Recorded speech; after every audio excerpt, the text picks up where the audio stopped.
10,000 years ago, humans and cats made a deal. No contract, no signatures, no negotiation. And both sides have kept their end perfectly ever since. Here's what you were never taught about the oldest partnership in human history. It starts with grain, specifically a lot of it. Around 10,000 BCE, humans in the Fertile Crescent figured out farming. Suddenly, there was more food than any hunter-gatherer had ever seen. And wherever there is stored grain, there are mice, thousands of them. Mice eat the grain. Grain feeds the village. This is an existential problem. And then something walked in from the desert that nobody invited. The African wildcat, Felis sylvestris libica, smallest apex predator on the continent. It followed the mice. The mice followed the grain followed the humans. Nobody told the cats to come, they just did the math. And here is the part that makes this different from every other domestication story. Humans domesticated dogs by selecting them. Cats selected themselves. The cats that tolerated humans did better than the cats that ran. Over generations, that tolerance became comfort, then preference, then dependency. But what did the humans get out of this? More than just pest control. And what did they give up to get it? Also more than they realized. A single cat kills up to 2,000 mice per year in active hunting territory. A village with 20 cats loses almost no grain to rodents. Early humans weren't stupid. They noticed immediately. They left scraps. They built shallow shelters. They stopped throwing rocks. They didn't train the cats. They just stopped driving them away. That is the entire deal. That is all it took. No domestication project, no selective breeding program, no human planning required. Here's what changed inside the cat's brain over those thousands of years.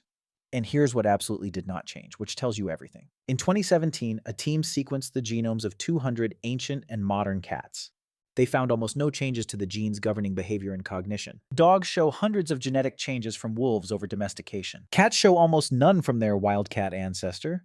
They barely domesticated at all. The only significant genetic change was in reward circuits and fear response. They became less afraid of us, and being near us started to feel slightly good. That is the full extent of what changed. Everything else stayed wild. Which means the cat sleeping on your couch right now is essentially a wild animal.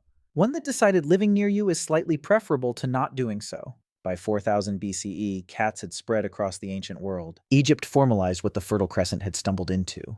Bastet, goddess of home, fertility, and protection, always depicted as a cat. Killing a cat in ancient Egypt was punishable by death, even accidentally. When Cambyses of Persia invaded Egypt, he strapped cats to his soldiers' shields. The Egyptians refused to risk harming the cats. Persia won the battle. Cats had become so embedded in civilization they were now a military asset. But here's the question nobody asks about this entire 10,000-year story.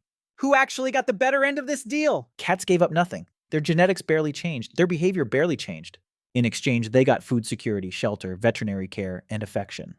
They expanded from one region of Africa to every continent except Antarctica. There are now 600 million domestic cats on Earth. No predator in history has achieved that kind of global distribution. Humans built the ships, cats just got on them. So perhaps the cats were not domesticated at all. Perhaps the cats domesticated us. Today, 68 million American households have at least one cat. Americans spend $30 billion per year on cat food alone.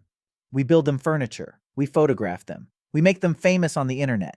And the cats still hunt when they want, still ignore us when they prefer. The original deal is still holding. We just added a few thousand extra services on our end. 10,000 years ago, a wildcat walked into a human village and made a choice. It did not become a pet. It became a partner on its own terms. And every morning when your cat wakes you up for breakfast, that deal is still running. Nobody signed it. Nobody needs to. Next week, why ancient Egyptians made it illegal to kill a cat. Subscribe so you do not miss it.